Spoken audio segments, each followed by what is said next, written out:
1. Ayan.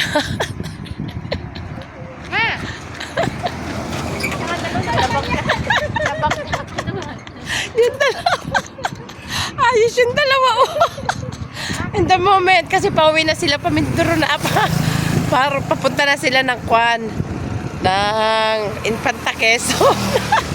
Nasa Oriental Mindoro, ang taga Infanta Quezon.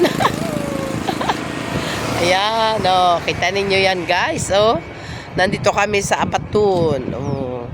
Yan po ang ilog ng Abatun, ng Oriental Mindoro. Yan, pinalaki ko siya. Yan po ang ilog ng Abatun. Hello everyone. Yan guys, oh, thank you for watching everyone. Ang dami pa rin ditong motor guys. Nagtutour guide lang kami, tinutour guide ko lang itong aking si BFF para may pang content kaming dalawa.